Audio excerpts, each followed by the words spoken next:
Hello and welcome to Behind the Ball, episode number 4. Today, we're feeling a bit angry. We're going to be talking about our pet peeves and some rule changes we would make. So, Liam, what is your first pet peeve? Yeah, right. Number one, obviously, it's a big one. It's not controversial at all. Half and half scarves. I don't get it. I don't understand why you'd buy one. As a fan of, let's say, I'm a Liverpool fan and we're playing Man United, why would I want a Man United on half of the scarf? I don't get it. You know you're going to been to a game, so you don't really need the memory. If I've got a Liverpool scarf, I'll know, it was from the United game, or little things like that. I just can't understand. Like, where do you wear that out? Because people are going to think, are you a United fan? Are you a Liverpool fan? Why would you want that confusion? I don't know. I don't get it. What do you think? What I find funny about it is you get kind of at the end of the game, say it's been like, I started seeing Chelsea drew 1-0 to Crystal Palace. I remember walking out, and you've just got blokes, loads of scarves, you can't get rid of them, trying to flog your half and half scarf. And it's like, why would I want a half and half scarf for a 1-1 draw against Crystal Palace? You know, the only time I can let it slide is if it's a little kid on like their first game, it's a little memento. Yeah, nice. But if you're above the age of 6 and you've got a half and half scarf, you need to sort yourself out. Yeah, a grown man with a half and half scarf is not a great look, to be honest. But I think that also kind of comes into line with like the other things that are sold at football grounds. Like, you wouldn't buy a half and half kit, would you? So why would you buy a half and half scarf? Like, I don't know. Can't understand it. Moving on from kind of these, I was saying the only time it's allowed to little kids. One thing, it boils it. It really gets on my nerves. Kids holding up cardboard signs being like, "Oh, can I have your shirt?" Get a grip. It's no. Stop. If a player wanted to give you their shirt, they give you the shirt. I don't know why. It really, really gets on my nerves. I know. So, like, again, if you're really young, most people can kind of go, "Oh, he doesn't know," and he's just a kid. Like, what does it matter to you? If you're a grown man with a sign, like, you need to get police escorted out of the stadium. That's not okay. You can't be having that. We kind of seem like an epidemic of the signs and of fans just asking for players' stuff now. Like, if you get off the coach and you're signing, if you're a player, you're signing a couple of autographs and things, people are asking you, "Oh, can I have your Real Madrid jacket?" I think there was one where it was like Jude Bellingham gave away his training top to a fan because he asked for it. And it's like, yeah, okay, I sort of understand, obviously, from Bellingham's perspective, someone asked for something that is free on your end. Why not just give it away, whatever? But, like, is that not just, like, why would you let your kid, like, just ask for random stuff off of other people? If you're a grown man doing that, I've already said where you should be. But, I don't know. If you're in a position to be able to, like, meet or even speak to one of, like, one of the most famous people on the planet or someone you really admire as a football player, don't ask for their stuff. Have a conversation. Yeah, just either speak to them. If you want a photo for a memory, okay, I get that. But you don't go asking for their shorts, shirt. Yeah. I think shirt, you can sort of, like, everyone would want that match-worn shirt. So I'll kind of let you have your shirt. But anything other than that, shirt, shorts, kit, like socks or boots or anything like that, it's gone too far. I think fans are kind of... they're feeling way too privileged. Like, you shouldn't be able to just ask players for all of their stuff. They shouldn't be, and I think what's more important, they shouldn't be in a position where they have to be like, "Oh, can I?" or like, okay. Like, as you said, if a player wants to give you their shirt, they're going to do it off their own back, like, quite literally. I remember a game. It was a good few seasons ago when Kovacic was playing for Chelsea. But at the end of the game, he left the pitch in his pants and just his sock. It's gone too far. Interestingly, I learned something. The clubs have, like, a set amount of shirts for a player a season, and if they give it away, they have to pay for it to be replaced. I thought it was quite interesting. Yeah, so I mean, I guess it's coming out of Jude Bellingham's pocket, so he is sort of paying for you to have that privilege. But I don't know. I think you shouldn't be putting them in the position where they feel bad if they say no, but at the same time, like, I don't know. I don't think it's right. No, I mean, also, like, 80 quid out of his 300 billion quid a week. It's like, yeah, I think kind of going on the back of that as well, like, if you're a pitch invader and you go on and you obviously you sneak past security, like, essentially you are a security risk. Like, even if you're a little kid going onto the pitch to, like, as you say, try and, like, nab Ronaldo's shirt or get a selfie or something, you are still a safety risk. Yeah. You could be someone with a knife and those sorts of things. And a prat. Yeah, exactly. But you're a prat to begin with because you're on the bloody pitch. But obviously, if you've got that far, like, as I say, you are a risk. Like, I remember a couple of years ago in the, like, I think it was like the Rugby World Cup or something. Someone ran on and got, like, mullered by a security guard, like obviously tackle. One of the players gave that guy his gold medal. What? Or gave him his medal, yeah. Like I was like, you're getting rewarded for literally doing something illegal. Yeah. Like it's not allowed, because if obviously if everyone did it, huge problem. Yeah. So I don't really understand why players, like obviously you've kind of seen it with like Messi and Ronaldo, of the biggest cases, where people will run on and then they'll kind of have to be like to the security, like no, like don't kill the little, like don't like spear tackle him just yet. Stop get the save, yeah. Well, I'll get the selfie and we can kind of move on. But I don't think that's right. I think that only kind of promotes it, because now I'm looking at that and going, do you know what?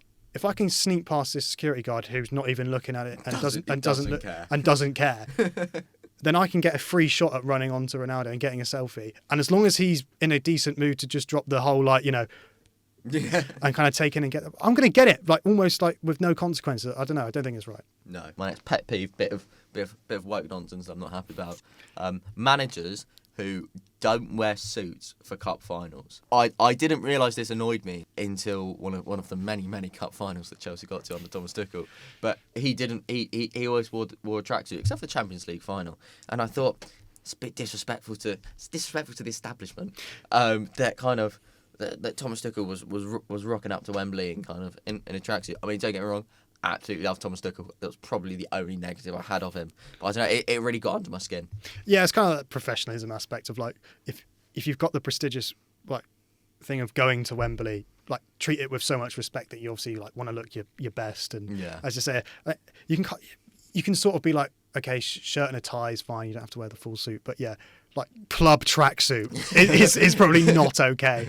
And I'm with you. I think like when you get to that level, just pop a suit on, like make everyone arrive in a suit. Like why not? Yeah. Ferguson obviously had a thing of like, the big thing at United was you get your suit because that's what you're travelling. All of the other things that go alongside that is why we wear uniform at school. Is to make like kind of, you get that sense of professionalism. Like right, I'm here to do something. I'm here to be sensible. I'm here to like do all of those things. And I think it kind of encourages other things as well. I hadn't even thought of it like that, to be honest. It just really annoyed me. But it's a really good point. Kind of when you're dressed better, you hold yourself differently to if you're turning up in a tracksuit. I don't know. It's not that deep, but it did annoy me. It's the little things, isn't it? Yeah.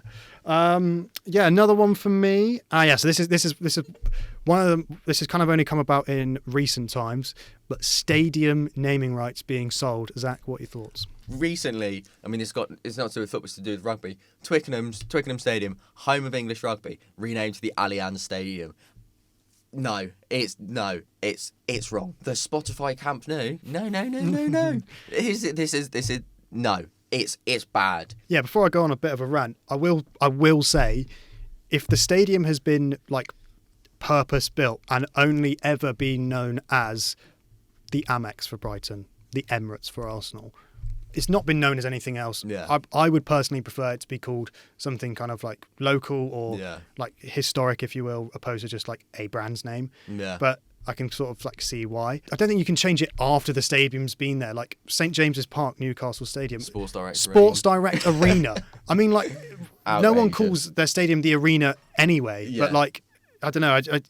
It isn't right. And it's a big thing for clubs to be able to generate as much revenue as possible. And obviously stadium like naming rights is essentially something that it doesn't change anything about the stadium. It's purely profit for the club to get. And obviously with the Barcelona Spotify one, I imagine there's quite a lot of money in that deal as well. But yeah, I think it's if you were Spotify, no one's calling the Camp Nou the Spotify Camp Nou now, to a point where you're actually going to be able to benefit off of that like advertising essentially. Yeah. I just think it's pointless. I think there's better things you could sponsor for bang for your buck if you're the brand. Yeah. I think it's also just a little bit like, well, we need all the money we can get, so we'll just kind of ditch all of our morals and all of our history. Please give us some money, basically. Yeah. Moving on to the next one. This is actually an on the pitch thing, kind of mixing it up a little bit. Goalkeepers who cannot play with the ball at their feet being asked to play with the ball at their feet. It's one of the most infuriating things to watch. I was at Chelsea Newcastle. Robert Sanchez. Oh my God. Every single pass either went out or went to a Newcastle player. Just, if you want a goalkeeper who can play with the ball at their feet, get a goalkeeper that can play with the ball at their feet. But also, you're a professional footballer. You should be able to make a 20-yard pass. Like, Sunday League level, it can be done. Like, same with like beating the first man at a corner. You're a professional footballer. You train every day. You should be able to beat the first man. And you can't do it, but you'll go on a Pro Direct Soccer video and hit top in every time with Angry Ginge. And Angry Ginge catching a bit of a stray there. But yeah, no, I agree. Like, obviously, like the corners one, I can't understand. Because as you say, like me and you could probably go down to the local pitch and like essentially beat the first man for most of the times. You can obviously forgive the occasional ones, but like there's certain teams where they're not beating the first man a lot of the time, and I don't really understand how that can happen. With the goalkeepers, yeah, I agree. I feel bad for goalkeepers who get asked to play with their feet when they can't, because they must just sit there before the game and go, for goodness sake, like I know no matter how good I am at the job that I've been brought in to do, stop goals, save shots, I'm going to give the ball away and essentially make like 3 key errors at some point or more during the game. I can't understand what benefits that gives like the goalkeeper and as well as the rest of the team, because if you're trying to pass out from the back and your goalkeeper can't pass out from the back, you're not going to be able to pass out from the back, therefore don't try it, sort of thing. And I think it kind of, we've seen it with Sanchez in the other games, it's literally costing Chelsea goals. So I don't know whether it's either time to change that aspect of it or whether it's time to change Robert Sanchez, because if he's not able to actually pass out of the back successfully, then what's the point in having him in goal? But also, like, even if you can't pass out from the back, play a 2-yard pass to a centre back and get him to do it. It really gets on my nerves. Moving on, Liam, I want you to talk to me about the modernisation of badges, because I know this gets to you. Yeah, so there's a couple of like successful ones. Like I think the Juve like badge from the older one is kind of like, that's one of the better ones I've seen. But we've seen like the Leeds one, which was cancelled. Like that was awful looking. That was horrible. And like we've seen badges go like with kind of with everything brand related now, where it's kind of like more simplistic and, you know, a couple of key colours and less like wacky designs and sort of things. But the badge is a part of the history as much as anything else. Yeah. Like for me, changing the badge is almost like changing the kit colours and kind of those sorts of things. I just think, like, what's wrong with the badge? Like, unless there's something like racist or like something that has to be changed, like just leave the badge alone, guys. Like, it's not going to change anything really. Like, I can't see like you changing the badge bringing in more money. I can't see it changing anything else other than just like it's something, it's new. I think if you're a club as well, like when you're changing the badge, obviously, as I say, you're going against the history. Fans hate that. Yeah. Like, it's on record that fans hate that. Like the amount of times that people will change the badge, and the badge might not even look bad, but fans aren't happy because they don't want that. Like, just don't change the badge. Like, people aren't asking for the badge to be changed ever, guys. I'm just going to tell that to every club out there. Do not change the badge. Do not change the kit colours. Do not change the stadium name. It's that simple. Yeah. For the last 2 years, Chelsea have had an iridescent badge, and it's like, why? Why do we have a light blue and orange shiny badge now? We don't need it. I mean, don't get me started on the fact that we had a gold kit after finishing 10th, because that's a completely different story. But it's just the badge. The badge is nice. Leave the badge alone. Like the Liverpool badge, just having the liver bird. Everyone wants the normal badge back. Arsenal having just the cannon this season. I'm not a fan. The more simple it is, the more it's going to stick in people's minds, and I get that. But at the same time, like, it's part of the history. The badges don't need to be simple. They don't need to be easy to draw. Like you're going to know what Arsenal is no matter what. Whether the gun is the big massive thing and it says AFC underneath it, or whether it's like the actual badge itself, people are going to know it's Arsenal, guys. Yeah. Moving on. This one is a recent phenomenon that I've discovered. People wearing goalkeeper kit. People buying goalkeeper kits just because they're black and they want a black kit. What are you doing? I remember I was at college and this bloke walked into college with it. I went, oh, that's a really nice kit. No, I didn't realise people wear a black kit. I went, oh, yeah, no, they don't. It's the keeper kit. What are you doing? You're not having that. No. See, when would you allow goalkeeper kits to be worn? By people who only play in goal? Yeah. Or, yeah. Yeah. If you're a goalkeeper, you're allowed to buy a keeper kit. I remember I was watching a fan debate and someone in the back was wearing the black Arsenal kit from this season. It's like, I don't mean to be extreme, but it's pathetic. Similarly, on obviously kits and things, low socks / no shin pads for me is a big one. It's unsafe to start off with. I'm not the biggest safety guy before we go any further, but like it's unsafe. Like the amount of times shin pads have like saved my legs, especially like I've had like cracked shin pads all the way through. If a shin pad wasn't there, like my leg's either broken or I'm in serious Yeah. pain. I can't understand why it's not a bigger problem at like professional level when like the fouls are going to be tougher. There's more fouls as well. Yeah. A lot of fouls that don't get given off the ball and things like that. I can't understand why. Obviously, you're going to be lighter and might be able to run faster, but like guys, Well, the like shin pads are not that 3 grams. heavy. Yeah, like it's kind of like when they made like super thin boots. Yeah. Like it's not needed. It's I, not I, needed. I don't think it's needed. I think it's more of like a style thing. Oh, I don't know. 100%. I don't know. I can't get behind it. No, and like you'll see players who've got like an iPod Mini size Yeah. like shin pad. It's like if someone comes and clatters you, and that is doing nothing. Yeah. I remember a few seasons ago, like Arsenal fans were crying on Twitter, being like, "Oh, Saka's bleeding from the shin. Like this is someone should have been sent off." And it's like, I have no sympathy. If you're wearing a normal shin pad, you're completely fine. It's what a shin pad's supposed to do. It's the only bit of protection you have to wear on a football pitch. It's not that deep. Yeah, and I don't think it'll be long before like rules around that start to come in, because like you've seen it with like the training ground and changing room footage where it is literally like a cardboard cutout of that, and it's been wrapped in tape, and that's it. I can't believe players do it, because I'll always wear my shin pads. Health and safety 101. Yeah. My final one, moving back to on the pitch things, players who roll around on the floor trying to get a foul, and then as soon as the ball's kicked out or they realise they're not just get straight back up. Like I remember 𝗕𝗕𝗵𝗶 did it, and instantly scored. He just got straight back up, and he was completely fine. It does my head in. Even worse than that is when a player goes down, as you say, starts rolling around, but emphasises everything. Foul gets given, bounce straight back up, high-fiving the teammates. I feel as though the referee should see that and just go, no, booking. Other way around. That's clearly a dive now. Like there should be something about that like they can retroactively or like kind of stomp that out, because I think it obviously is a bit of an issue as well. Yeah, because also if you started booking, or like if you want to go that extreme, even sending people off for it, it would stop like that, and it slows the game down. Like everyone knows you're doing it. Like, I don't understand why like the ref buys it, because I mean I get they might actually be injured for once in like 26,000 times. But you have to come off if you put the ball out of play for like 10 seconds. Make it like 5 minutes. Yeah. Because then you're not going to go down unless you're really hurt. Yeah. No, that is true. That's a good rule change as well. Yeah, funny you say that, because we're now moving on to some Premier League rule change. Well, just rule changes in football that you'd like to see.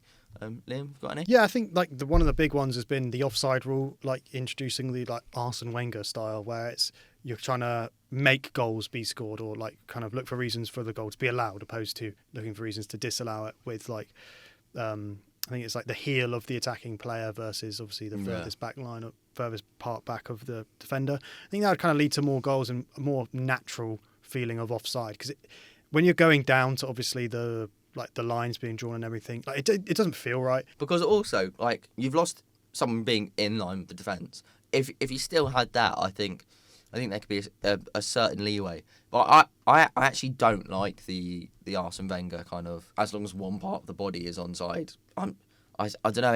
I just wouldn't be able to get away from the fact that it would be olden times. You are just offside. Like, I don't know. I can't get behind it. I think the implementation of kind of the automated offsides, I think that's really good. I mean, I've got no clue why we don't have it in the Premier League yet. Yeah, it should be the like automated offsides that they have at obviously the World Cup and some of the I think they also have it in the Champions League as well. Yeah.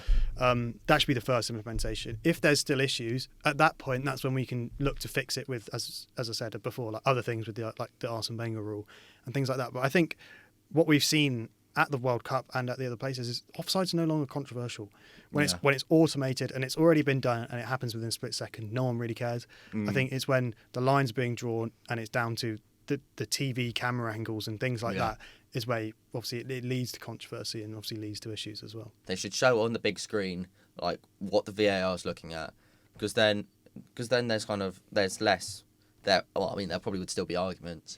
If the fans know what's going on, you could arguably take as much time as you need, because also the fans know what's going on and they can be taking their time making the decision as well. Yeah, I mean, like you see it in cricket all the if you go to obviously the review system in cricket, all the players huddle around and they all look up and watch at the big screen. Everyone in the stadium does the exact same. Sometimes they'll even play like what the umpires are saying out loud as well, so everyone knows exactly what's going on. Obviously, the game isn't as slow as cricket, so obviously it wouldn't be everyone huddles around and looks. And it's a big viewing event sort of thing. Of course not, but I think it definitely has to be shown, because fans are paying so much money to be there, and yet they're getting a worse experience than me watching on the TV at home. It's not right. And kind of on top of that as well, the commentators can hear exactly what the VAR people are communicating. Yeah. So oftentimes when you're listening to a broadcast, obviously they'll kind of be able to kind of say what's going on, again, before anyone else knows. Yeah. So I can't understand why the commentators and the broadcast people get kind of special treatment into it, but fans at the stadium don't. Yeah, and also kind of all the journalists get a screen, and kind of in a lot of the boxes, I didn't realise I was sat in a different place at Chelsea as I usually am. I was sat above the director's box, and they've all got screens. If you're willing to show the journalists, you're willing to show certain people, just open it up. And something else they've started to do, which was the most pointless thing I've ever seen, is at the end of the decision, they'll go, head over to our Twitter to see the Premier League description. And then about half an hour later, when everyone's forgotten about the VAR decision, doesn't care anymore, they'll show the tweet on the big screen. And but the tweet is literally, the goal was disallowed because Nicholas Jackson was offside.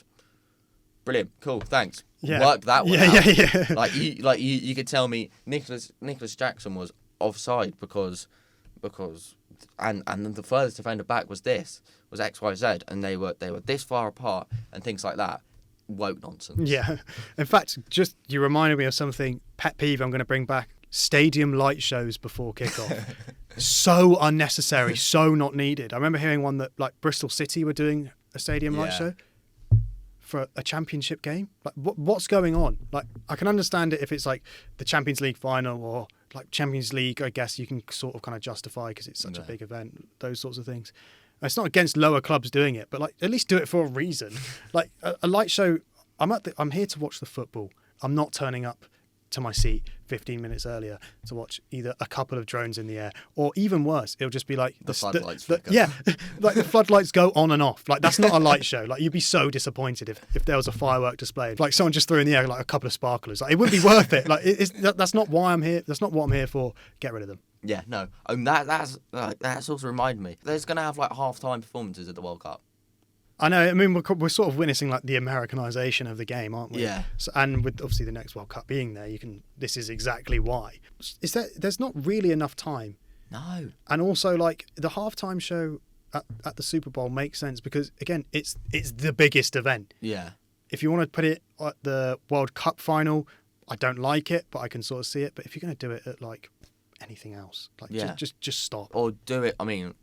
He gets a lot of stick. The Champions League final, like they have a performance before, because also like if you're waiting kind of like 15 like longer than 15 minutes, you're gonna have to start like keeping yourself warm in the dressing room. Like you might like players might start like, seizing up because they've been sat around for 40 minutes because Dua Lipa's singing. Yeah, my final rule change actually would be that you're not allowed to go near the goalkeeper from corners. Now this is sort of controversial and it sort of leads to kind of like a wider aspect of the game, but set pieces, an absolute mess if you're an official because you can't see really what's going on. There's loads of little fouls going on. One of the biggest ones obviously being a foul on the goalkeeper. And you see it all the time where the corner's being taken, foul straight away, free kick for impeding the goalkeeper. But then it doesn't happen every time. And the exact same thing is going on every time with the attacking player obviously trying to either block or get in the way of. Obviously, I'm not saying that he should have like 5 yards free of space because he can then obviously just run out and grab whatever he likes. But I think there needs to be some sort of implementation of we need to try and stop and stomp out some of like the inconsistencies that come with obviously the nature of those ones. Like we need to kind of define what is a toss in the box, what is fair, what is not fair. Because right now we kind of got some players will use an arm, some players will use an elbow, some players will like just kind of block and screen, and it's fine. But I think it leads to, as I say, you just like randomly you see it in the lower leagues a lot more as well. Like random penalties being given for like holding in the box when it's going on the whole game, and you've just randomly decided in the 65th minute, whatever. Finally, it's a penalty, and then the other team will do it. And I don't know. In terms of obviously all we want is consistency, and I think that's one of the things that isn't consistent is fouls from set pieces due to obviously like the tussling in the box and on the goalkeeper sort of thing. Talking about set pieces, that's remind me of another pet peeve. Players that lie down behind the wall. If I would hate to be that player, because you know they're not. I mean, yes, the player's lying there, so they're not going to try and shoot under the wall. It never happened before. Rarely that a player would shoot under the wall, and also teams don't really jump anymore. Like the wall doesn't massively jump anymore because kind of you're only trying to get it like 7 foot in the air and like play like Van Dijk's kind of can just head it down and lying behind the wall, it really gets my nerves. Yeah, it's just a waste of a player, isn't it? Especially when you're the defending team, it literally makes no sense. I'll allow it if the free kick is right on the edge of the box where you can try and defend as much of the goal as possible because essentially the player's got a free shot, obviously in like the most dangerous area bar the penalty box. But anything other than 20 yards out, please just stand up and defend like normally. Yeah, you'd rather have an extra man defending. Yeah, surely, like with the Premier League having so many like set piece coaches and all the things like that, you must wonder like, is there some data behind it? But like certainly now, I'm just looking at it being like you're literally just wasting your time. Yeah, and we're more likely to concede because you are lying down. Thank you for joining our therapy session. We'll catch you next week, and don't forget, get behind the ball.